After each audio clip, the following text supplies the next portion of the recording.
نحمده ونصلي على رسوله الكريم اما بعد فاعوذ بالله من الشيطان الرجيم بسم الله الرحمن الرحيم وأتموا الحج والعمرة لله فإن أحصرتم فما استيسر من الهدي ولا تحلقوا رؤوسكم حتى يبلغ الهدي محله فمن كان منكم مريضا أو به أذى من رأسه ففدية من صيام أو صدقة أو نسك فإذا أمنتم فمن تمتع بالعمرة إلى الحج فما استيسر من الهدي فمن لم يجد فصيام 3 أيام في الحج و7 إذا رجعتم تلك 10 كاملة ذلك لمن لم يكن أهله حاضر المسجد الحرام واتقوا الله واعلموا ان اللہ شدید العقاب۔ صدق اللہ العظیم۔ آج کی صرف ایک آیت ہے، یہ مسائل سے متعلق ہے آیت، اس لیے انشاءاللہ حج کے جتنے بھی ارکان ہیں اور حج کے اندر کیا کرنا ہے، دم واجب کیسے ہوتا ہے، وہ ساری ڈیٹیل اس کے اندر ہے، اس لیے ہم اس کی تھوڑی سی ترجمے سے ہٹ کے وضاحت کریں گے تاکہ آسانی ہو جائے۔ اور حج اور عمرہ اللہ کے لیے پورا کرو، مطلب جب تم احرام باندھ لو اور احرام باندھنے کے بعد اس وقت تک جو وہ چیزیں جو احرام کے ساتھ تعلق رکھتی ہیں، یعنی لوازمات احرام، مثال کے طور پر عمرہ کے اندر ہو تو حرم کا طواف، اور اس کے بعد صفا مروہ کی سعی، اور پھر سعی کے بعد سر کا منڈوانا۔ اور حج کے اندر ہیں تو حج کی پھر 3 قسمیں ہیں۔ حج تمتع، جس کا اس آیت کے اندر تذکرہ بھی موجود ہے، حج قران اور حج افراد۔ حج افراد زیادہ تر انہی لوگوں کے لیے ہے جو حرم کی حدود کے اندر رہنے والے ہیں۔ یہ حج افراد اس طریقے سے کیا جاتا ہے، اس میں عمرہ نہیں ہوتا۔ حج تمتع کے اندر عمرہ ہوتا ہے اور ساتھ میں حج بھی ہوتا ہے، لیکن عمرہ کرنے کے بعد اس بات کی آزادی ہوتی ہے کہ آپ احرام کو کھول دیں اور پھر 7 ذی الحجہ سے دوبارہ احرام باندھ لیں۔ حج قران کے اندر یہ ہوتا ہے کہ ایک ہی احرام کے اندر عمرہ بھی ہوتا ہے، چاہے آپ 10 دن پہلے، 20 دن پہلے، حج کے جو 3 ایام ہوتے ہیں 8، 9 اور 10، ان تینوں ایام سے پہلے اگر آپ نے 10 دن پہلے، 20 دن پہلے جب آپ آئے ہیں اور آپ نے احرام باندھا ہوا ہے، شروع سے یہ نیت کرنی پڑتی ہے کہ آپ کس حج کا احرام باندھ رہے ہیں۔ اگر آپ نے یہ نیت کی کہ حج قران کا، تو آپ حج سے 10 دن پہلے وہاں پہنچ گئے، اب احرام باندھا ہوا ہے تو 10 دن آپ کو اس کے لوازمات کا خیال کرنا پڑے گا۔ اپنے چہرے کو ڈھانپ نہیں سکتے آپ، اور احرام کو کھول نہیں سکتے جب تک آپ حج مکمل نہیں کر لیتے، منی، مزدلفہ، عرفات، اور پھر اس کے بعد رمی جمرات، اور پھر اس کے بعد اپنی قربانی کا انتظار کرنا جب تک وہ بینک والے ٹائم نہیں دیتے، اس ٹائم تک۔ مثال کے طور پر 11 کو آپ نے کنکریاں ماری، اور کنکریاں مارنے 10 کو آپ نے کنکریاں ماری، اور کنکریاں مارنے کے بعد آپ وہاں سے نکلے اور وہاں پر بینک میں پیسے جمع کروا دی۔ انہوں نے کہا آپ کی قربانی، آپ نے 10 کو پیسے جمع کروائے، انہوں نے آپ کو کہا آپ کی قربانی صبح یعنی 11 ذی الحجہ کی 12 بجے تک آپ کی قربانی ہو جائے گی، تب بالوں کو مکمل ٹین کروا دینی ہے یا پھر بالوں کو کٹوانا ہے، کچھ جو آپ کو آسان لگے۔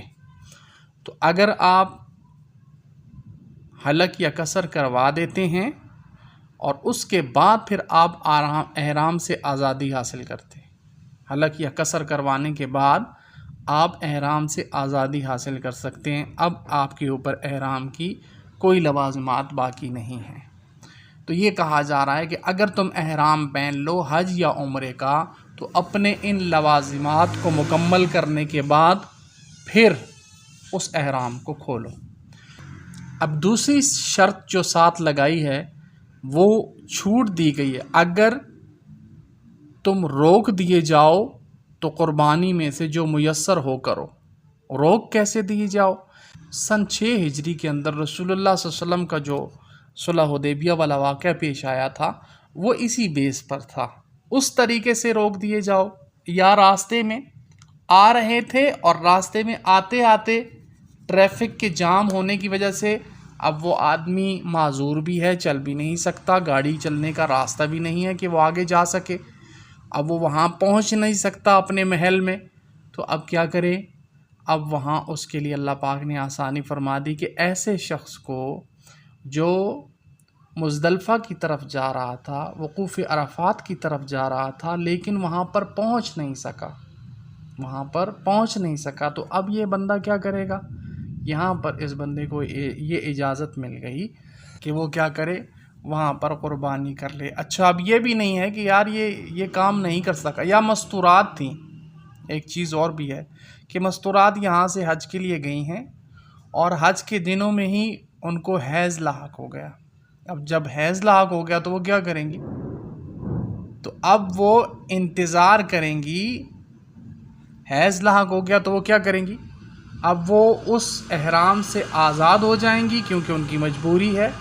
اس احرام سے آزاد ہو جائیں گی اور دوبارہ کبھی زندگی نے موقع دیا تو دوبارہ پھر وہ حج کے لیے دوبارہ جائیں گی، اگر اللہ نے ان کو موقع دیا تو. لیکن ان کے اوپر اب حج کی جو فرضیت ہے وہ ختم ہو گئی ہے، بالکل بعین ہی اس حدیث اور اس واقعے کے مطابق جو نبی علیہ الصلاۃ والسلام کے ساتھ صحابہ کرام رضی اللہ اجمعین آئے تھے، اور پھر صلح نامہ جب مکمل ہو گیا اور وہاں سے نبی علیہ الصلاۃ والسلام نے حکم دیا کہ اگلے سال ہم حج کے لیے آئیں گے، اور پھر اپنے سروں کو موڑ دیا اور قربانی کر لی، وہیں راستے سے ہی واپس چلے گئے. تو جب اگلے سال آئے تو وہ سارے کے سارے صحابہ 1300-1400 جو اس وقت آئے تھے نبی علیہ الصلاۃ والسلام کے ساتھ، وہ سارے نہیں آئے تھے. یہ دلیل ایک موجود ہے ہمارے لیے عمل کرنے کے اعتبار سے کہ اگر آسانی ہے تو آئے، اور اگر آسانی نہیں تو کوئی قباحت نہیں. یہ کیا کرے گا؟ اب یہ وہاں پر قربانی کرے گا، یہاں تک کہ قربانی اپنے حلال ہونے کی جگہ پر پہنچ جائے.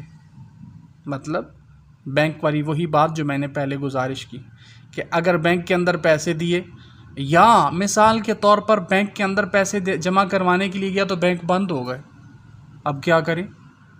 وہ تو 11 کو بھی ہوتے ہیں، وہ تو 12 کو بھی ہوتے ہیں، لیکن اب نہیں ہیں، یا پیسے ہی ختم ہو گئے، کھو گئے، کہیں گم ہو گئے، بٹوا گر گیا ہے، تو اب کیا کرے گا؟ اب تو قربانی نہیں ہو سکتی، تو اب کیا کرے گا؟ اب تو احرام بھی نہیں کھولا جا سکتا بغیر قربانی کے. تو یہاں پر اللہ سبحانہ و تعالیٰ کی ذات نے ایسے آدمی کے لیے آسانیاں ہی آسانیاں فرما دی کہ پریشان ہونے کی ضرورت نہیں ہے.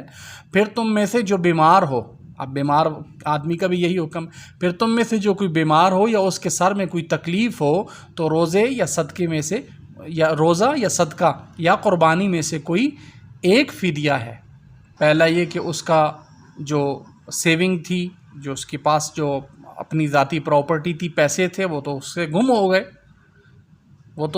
ہو گئے، کہیں گر گئے، کوئی اٹھا کے لے گیا خدا نخواستہ، تو اب کیا کرے گا؟ تو فرمایا ایسے آدمی کے لیے صدقہ ہے. کتنے لوگوں کو؟ 6 لوگوں کو. یا قربانی ہے، یا قربانی میں سے کوئی ایک فدیہ ہے. پھر جب تم امن میں ہو جاؤ تو تم میں سے جو عمرہ سے حج تک فائدہ اٹھائے، یعنی حج تمتع کرے، یہ وہ بات چل رہی ہے کہ عمرہ سے حج تک فائدہ اٹھائے تو قربانی میں سے جو میسر ہو، پھر جو نہ پائے قربانی میں سے جو میسر ہو وہ کر لے. اور اگر وہ قربانی نہیں پاتا تو 3 دن کے روزے رکھے. 3 دن کے روزے رکھے. کون سے؟ 7، 8 اور 9. 10 کو نہیں رکھے گا اس لیے کہ وہ عید کا دن ہوگا. تو 7، 8، 9 ان دنوں کے روزے رکھے، اور پھر باقی جو 7 روزے ہیں، 3 دن کے روزے حج کے دوران اور 7 دن کے روزے اس وقت رکھے جب وہ واپس آ جائے. واپس اپنے مقام پہ آ گیا تو 7 روزے اپنے مقام پر آ کر رکھے. یہ پورے 10 ہیں. یہ اس لیے ہے کہ جس کے گھر والے مسجد احرام کے رہنے والے نہ ہوں. جس کے گھر والے یعنی وہ حرم کی حدود کے اندر نہیں رہتا، وہ باہر سے کسی دوسرے ملک سے آیا ہے، پاکستان سے گیا، ایران سے گیا، انڈیا سے گیا، کسی بھی دوسرے ملک سے گیا، یا پھر وہ حرم کی حدود سے باہر یعنی جو حرم کی حدود ہے، جہاں سے حرم کی حدود شروع ہوتی ہے، جس کو میقات کہتے ہیں، اس سے باہر کا جو آدمی ہے یہ اس کے لیے حکم ہے، جس کے گھر والے مسجد حرام کے رہنے والے نہ ہوں، اور اللہ سے ڈرو اور جان لو کہ بے شک اللہ بہت سخت عذاب دینے والا ہے۔ اب یہ بات بیچ میں کیوں آئی کہ شریعت مطہرہ کے اندر اپنی مرضی نہیں چلتی، اپنی مرضی نہیں چلے گی کہ جی جو ہے وہ ناخن بڑے ہو گئے ہیں تو اللہ پاک معاف کرنے والا ہے، جی ناخن بھی کاٹ دیے احرام کی حالت میں، ہاتھ کی 5 انگلیوں کے ناخن بھی کاٹ دیے۔ کسی نے کہا اب تو تمہارے اوپر 5 ناخن کاٹ دیے، اب تمہارے اوپر دم واجب ہو گیا ہے، تو کہنے لگا نہیں جی اللہ بڑے غفور و رحیم ہے، یہ ہم لوگوں نے خود بنائی ہوئی ہیں باتیں، کہ اللہ پاک نے ساری چیزوں کو بیان فرما دیا ہے۔ اسی طریقے سے ایک نشست کے اندر 5 ناخن 5 انگلیوں کے کاٹے، اور پھر دوسری جگہ پر جا کر مزید وہاں پر رش ہوئی، یا لوگوں نے کہا چلو، یا جو اپنے ایک گروپ کا جو سینئر بندہ تھا اس نے کہا چلو جی اب آگے چلتے ہیں، تو اس نے یہاں پر 5 انگلیوں کے ناخن کاٹ دیے۔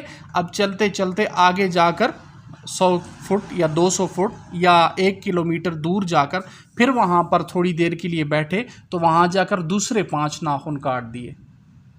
اب پوچھنے والے کو بھی یہ مسئلہ پوچھنا چاہیے کہ آپ نے جو ناخن کاٹے وہ کیسے کاٹے؟ اس نے کہا میں نے دونوں ہاتھوں کے ناخن کاٹ دیے، اب تو اس کے اوپر ایک دم ہے۔ لیکن اگر اس نے یوں بتایا کہ جی میں نے 5 انگلیوں کے ناخن ایک نشست میں کاٹے ہیں، 5 میں دوسرے، اسی طریقے سے پاؤں کے 5 انگلیوں کے تیسری نشست میں کاٹے ہیں، یعنی تیسری جگہ بیٹھ کے کاٹے ہیں، اس جگہ پر نہیں، پھر چوتھے کے اس سے اگلی جگہ پر کاٹے ہیں، تو فرمایا اس کے اوپر 4 دم آ گئے ہیں، اب یہ 4 بکرے صدقے کرے گا۔ کیوں؟ یہ وہ لوازمات ہیں جن کے اوپر عمل پیرا احرام باندھنے کے بعد، جن کے اوپر عمل پیرا احرام باندھنے کے بعد ہونا تھا۔ اسی لیے کہتے ہیں مناسک حج کو سیکھنا۔ آپ حج کون سا کر رہے ہیں بھائی؟ حج قران، حج تمتع، ان دونوں میں سے کون سا حج؟ جی یہ تو نہیں بتا، بس ہم نے حج کیا ہے۔ حج قران کی سب سے زیادہ فضیلت ہے اور اس کی لوازمات بھی بہت زیادہ ہیں، اس لیے فرمایا حج سیکھ کر کرنا ہے، حج کو سیکھ کر کرنا ہے، اور اگر حج کو سیکھ کر نہیں کریں گے تو اس کے لیے اللہ سبحانہ و تعالیٰ کی ذات نے پوری اوپر تمہید باندھ کے حکم کی طرف توجہ دلا کے ایک ایک چیز کو بیان کرنے کے بعد اللہ پاک نے یہ فرمان لیا کہ یہ ایسی چیز ہے جس کو سیکھ کر کرنا پڑے گا، اور اگر ایسا نہیں کرو گے جی اللہ پاک بڑا، ہم اکثر کہہ دیتے نماز نہیں پڑھتے، اور جی اللہ پاک بڑا غفور و رحیم ہے، ہماری نمازوں کے لیے تھوڑی بیٹھا ہے، اللہ اکبر، اور جی اللہ پاک بڑا غفور و رحیم ہے، اگر ایسا کر دیا تو کیا ہو گیا؟ یہاں تک کہ فرمایا اگر کسی آدمی نے ایک مکمل عضو کے اوپر احرام کے بعد، ایک مکمل عضو کے اوپر احرام کے بعد خوشبو لگا لی، لگے خوشبو لگانا سنت ہے، خوشبو لگا لی تو اب اس کے اوپر بھی ایک دم آ جائے گا۔ اگر تھوڑی بہت لگائی ہے اور اتنی لگائی ہے کہ وہ باقی اعضاء کے اوپر بھی اگر ہاتھ لگاتے ہیں تو پھیلتی ہے، تو پھر فرمایا اس کے اوپر صدقہ ہے۔ لیکن اگر مکمل ایک عضو پہ لگ گئی تو پھر جیسے بازو ایک مکمل عضو ہے، اب اس کے اوپر دم ہے۔ تو اس طرح کتنی چیزیں ہیں جن کے اوپر دم آتا ہے، یعنی کہ سر کے اندر کھجلایا اور بال گر گئے تو اس کے اوپر دم ہے، ایسا بالکل نہیں ہے، اتنا بھی پیچیدہ معاملہ نہیں ہے۔ لیکن کس حال میں بال اگر کٹ جائیں، گر جائیں اور ان کو وہ نوچتا ہے تو اس طریقے سے اس کے اوپر دم آتا ہے یا صدقہ آتا ہے، یہ اس وقت کی بات ہے، اس وقت جو ہے وہ مسائل پوچھے جاتے ہیں۔ تو یہاں پر اللہ سبحانہ و تعالیٰ کی ذات نے ساری کی ساری چیزوں کو بیان فرمانے کے بعد آخر میں یہ بیان فرمایا کہ کیا کرو؟ اللہ سے ڈرو اور جان لو کہ بے شک اللہ بہت سخت عذاب دینے والا ہے۔ شریعت کو سیکھ کر، حج کو سیکھ کر کرنا یہ ہمارے لیے بہت اہم اور ضروری ہے۔ اللہ پاک ہمیں اپنے سارے احکامات کو سیکھ کر کرنے کی توفیق عطا فرمائے۔ نماز کے مسائل، روزے کے مسائل، حج کے مسائل، زکوٰۃ کے مسائل اپنے علاقے کے علماء سے پوچھنا۔ اللہ پاک ہمیں علماء کی قدر کرنے والا بنائے۔ ہم تو علماء کو اپنا نوکر سمجھتے ہیں، اہل علم کو اپنا نوکر سمجھتے ہیں، اسی وقت ہم ان کے پاس جاتے ہیں جب ہمیں کوئی مسئلہ درپیش ہوتا ہے۔ اس لیے ایسا قطعا نہ کیجئے۔ اللہ کے رسول صلی اللہ علیہ وآلہ وسلم نے فرمایا العلماء ورثۃ الانبیاء، علماء کو اللہ پاک نے انبیاء کا وارث بنایا، اور انبیاء کی وراثت کے اندر یہی وہ علم ہے جو اللہ اور اس کے رسول کا ہے۔ جو شریعت کا علم ہے۔ تو اس لیے اس علم کو سیکھنا ہمارے لیے بہت اہم اور ضروری ہے۔ اور ہم نے اپنے بڑوں سے یہ بھی سنا، فرمایا جو کسی اہل علم کی، جو کسی حافظ قرآن کی، جو کسی بھی دینی عالم کی قدر کرتا ہے، اللہ سبحانہ و تعالیٰ کی ذات اس کی اولاد میں، اس کی نسلوں میں وہ چیز عطا فرماتے ہیں۔ اللہ پاک ہمیں عمل کی توفیق عطا فرمائے۔ جزاکم اللہ خیر۔